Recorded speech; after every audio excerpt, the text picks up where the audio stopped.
दोस्तों आज की कहानी है माँ आप ज़्यादा फ़ोन मत किया करो। दोस्तों कहानी शुरू करने से पहले अगर आपने हमारे इस चैनल को सब्सक्राइब नहीं किया है तो सब्सक्राइब कर लीजिए ताकि आपके पास पहुँचे हर नया वीडियो। अरे आ जाता देखो बेटा, तुम्हारी माँ का फ़ोन आया है, बस अभी आई माँ जी। हाँ लो बेटा मोबाइल, तुम अभी यहीं पर रख कर चली गई थी। सुजाता मोबाइल लेकर बाहर करने लगी और उसे तुरंत याद आया, रोटी तो तवे पर ही छोड़ आई। भागती हुई गई, फिर भी तब तक रोटी जल ही गई। अभी सुजाता की शादी थोड़े दिन पहले ही हुई थी।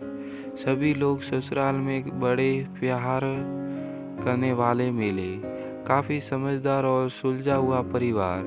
किसी तरह की कोई रोक टोक नहीं। खाना बनाने के लिए माँ जी मना ही करती और हमेशा एक ही बात करती, अभी सुजाता बेटा आराम कर लो, क्योंकि अभी तो मेरे हाथ पाँव चल रहे हैं। एक बार जिम्मेदारियाँ ओढ़ ले तो जीवन भर सूले शौके में ही होकर रह जाना है।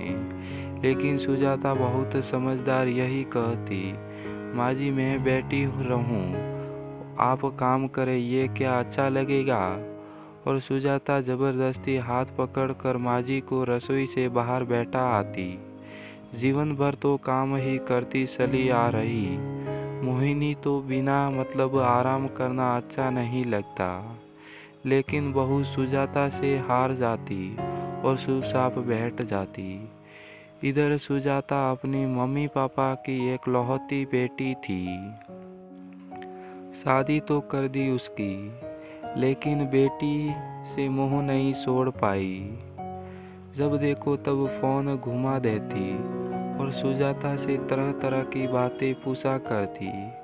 तुम्हें ससुराल में कोई कष्ट तो नहीं है, कोई कुछ कहता तो नहीं है, किसी की जबरदस्ती सहन मान करना, कोई परेशानी हो तो हमें तुरंत बताना, हम तुरंत आ जाएंगे। माँ यहाँ सभी लोग बहुत अच्छे हैं, मुझे तो एहसास भी नहीं होता कि मैं ससुराल में हूँ। कितना ज़्यादा लोगों ने डरवाया था कि ससुराल गोधा फूल होता है। माँ जी पापा जी बिल्कुल अपनी बेटी की तरह से ही रखते हैं और छुटकी ननद तो मेरी बहन और सहेली ही बनकर रहती हैं। और आपके दामाद जी भी पत्नी होने का पूरा फर्ज देते हैं और मुझे क्या चाहिए। लेकिन सुजाता की माँ अपनी आदत से मजबूर फ़ोन घुमा देती और वही सब बातें फिर करने लगती। सुजाता को शुरू में तो अच्छा लगा कि माँ मेरी इतनी फिक्र कर रही हैं, लेकिन धीरे धीरे सुजाता को उलझन होने लगी, क्योंकि माँ का समय फ़ोन घूमी देती। कभी सुजाता खाना बना रही होती, कभी कपड़े धुल रही होती, कभी किसी और काम में हाथ फैला होता और बात करते करते वो काम बिगड़ जाता। आखिरकार तंग आकर सुजाता ने बोल ही दिया, माँ जब आप अपनी बेटी को ससुराल में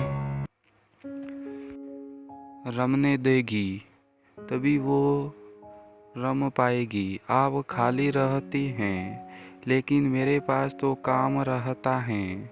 आपसे बात करते हुए कुछ न कुछ काम बिगड़ ही जाता है।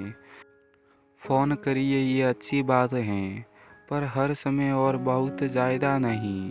जब मैं खाली हूँ करूँगी तब मैं आपसे खुद ही बात कर लिया करूँगी।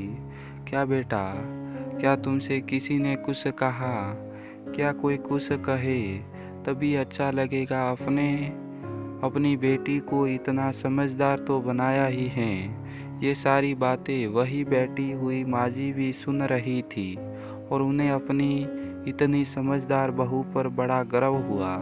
लेकिन फिर भी सुजाता को समझाते हुए माँ-जी कहने लगी, बेटा तुम्हारे पापा चले जाते हैं ऑफिस और तुम्हारी माँ अकेली रह जाती हैं। घर पर क्या करे वो भी। तभी वो तुमसे बात करके अपना मन बहला देती है। इस तरह से माँ को मना नहीं करते। माँ जी बहुत अच्छी हैं और मुझे ये भी पता है कि आप कभी भी कुछ भी नहीं कहेगी, लेकिन मुझे पता नहीं क्यों नहीं अच्छा लगता।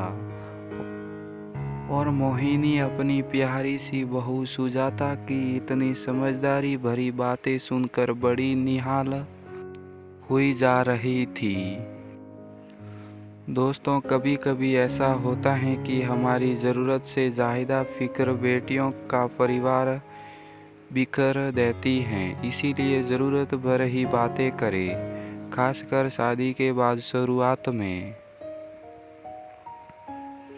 तो दोस्तों, इस वीडियो से आपकी क्या राय है नीचे कमेंट करके हमारे को ज़रूर बताएं और इस वीडियो को लाइक और शेयर करना बिल्कुल ना भूलें। और आपने हमारे चैनल को सब्सक्राइब नहीं किया है तो सब्सक्राइब कर लीजिए।